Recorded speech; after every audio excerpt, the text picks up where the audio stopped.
Back here in Mexico City, the capital is buzzing with debate about the drug war, the torture scandal, and Plan Merida, otherwise known as Plan Mexico, the U.S. aid and military package being negotiated with the Mexican government. To get a taste of that discussion here in Mexico, we brought together two people with different points of view.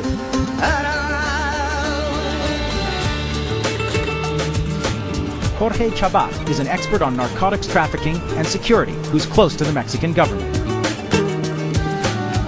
And Laura Carlson is the director of the Americas Policy Program here in Mexico City and a prominent critic of the Merida Initiative, also known as Plan Mexico.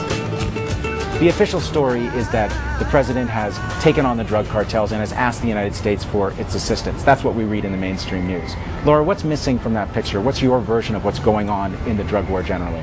Well, there's certainly no question that Mexico has a major problem with the drug cartels and drug-related violence, like 2,000 deaths a year. The problem with this version of it is that the Merida Initiative did not begin with President Calderon going to President Bush and saying, we need help with this drug war. It began a long time ago in the Security and Prosperity Partnership as part of Bush's idea of what they call pushing the perimetry of the security of the United States out into Mexico and Canada. So the SPP is sort of the successor to NAFTA. It's a trade and integration initiative on the part of the NAFTA countries. And for the first time it has security, and so Mexico, through this plan, Mexico has to take on many of the priorities of the United States. It's counter-narcotics, but it's also counter-terrorism and border security under a very militarized model that Bush is famous for throughout the world. Jorge, this is not the version that we're getting of Mexico's government taking on the drug cartels. I wouldn't agree that the war on drugs is not a priority of Mexico. Maybe we can discuss about the war on terrorism, but well, I cannot discard that there is some terrorist attack to Mexico. But the fact is that it seems that both countries benefit from this collaboration. In the end, we are facing transnational threats, and the only way to face them is a collaboration between the U.S. and Mexico and maybe other countries. So this $400 million a year so far that's been approved in the first year of U.S. military aid and training for the Mexican government in its war on drugs, this is a collaboration, Laura, that's benefiting both countries. I don't believe it's a collaboration. If you look at the package itself, first of all, there's no cash that goes to Mexico. So what it is, it's equipment and training, which means that the lion's share of the packet remains with U.S. companies, both defense contractors, IT companies, and increasingly those private security companies that are responsible for so many human rights violations throughout the world. That doesn't sound like collaboration. Well, it sounds like another U.S. defense boondoggle where a big threat is used to transfer money to defense companies. Actually, is Mexico receiving some help from the United States? In exchange, Mexico, well, in theory, will have a more prepared police to fight these guys, the drug traffickers and terrorists. I mean, obviously, it's not an equal collaboration because one side puts more than the other side. I think one of the problems is that we're talking about what kind of cooperation, too. Because this is a very specific model for addressing drug issues and organized crime, and it's a military model. Yeah. It's very similar to the model we had in Plan and have still in Plan Colombia. And if there's one thing we know about that experience is that it doesn't work. So let's talk about that, the military approach to fighting drugs. It hasn't been a success in Colombia, where more coca is being grown despite billions of dollars in U.S. military aid. Why would it be a success in Mexico? Well, it depends what's the purpose of fighting drug traffickers with the military. I have the impression that the purpose is not to stop the production of drugs or traffic of drugs, is to put a limit to the power of drug traffickers to reduce the violence, which is certainly not happening right now. I mean, this is basically the purpose. Obviously, if you try to stop the flow of drugs to the United States, forget it. That is not going to happen with the military or without it. I mean, it would be refreshing to hear someone in government admit that.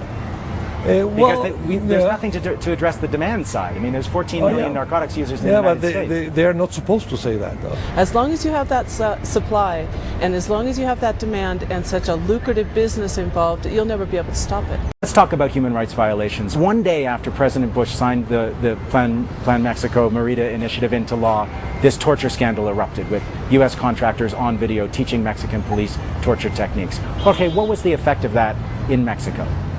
the problem of human rights should be addressed in a different way. You have more professional police forces. You have more surveillance on the security forces. I mean, that's what you have to do. The problem, I mean, is we have... Listen, more surveillance in the United States has not actually helped with the problem of defense contractors run wild. Well, that's maybe because the judicial system of the U.S. is not working the way it should work. I mean, so Mexico should be demanding human rights improvements in the United States as part of this plan? That's a logical conclusion of your argument. Mexico can do that. I'm not sure that the United States is going to pay attention, or much attention to that. So the question is, does this plan increase the prospect for human rights in Mexico? I think that this plan just helped the Mexican government to fight drug trafficking. If the fight of drug trafficking involves human rights violation, well, human rights violation will be there. You have to address that problem with other instruments. That was a frank admission, Laura, that the fight against the drug traffickers is going to involve human rights violations, and we've seen them. It's already involving it. There were 8 recommendations from the National Human Rights Commission just yesterday against the Army. And it's not only beatings or arbitrary detentions, it's torture in a systematic way. That was what was so shocking about the torture tapes, beyond the images themselves, which were repulsive. That basically they were showing that this practice is institutionalized. When the images came out, the local authorities said, well, we think this is just fine, and we're not going to even suspend the program. Laura, this is sort of terrorism on one side, drug trafficking on the other. Every country has to fight its specific problems. Well, I think it depends on what the governments want to talk about, because if you look at the bill itself, it's just much broader than most people realize, and that's one of the most dangerous things about it, because by cutting this broad swath, it includes not only counterterrorism and counter-narcotics, but includes border security. So in many of the clauses, what you have is actually the criminalization of migrants, where they're lumped into the same category with terrorists and drug traffickers. And with drug traffickers, yes. So, Jorge, this is about immigration. No one's saying a word about immigration, but that's the underlying threat. Well, it's about the respect for law. And we have in Mexico laws that establishing that you cannot enter into Mexico without documents. That's the fact. Laura, countries have to deal why with do you think that immigration is not being talked about as part of this plan? Because so many people would object.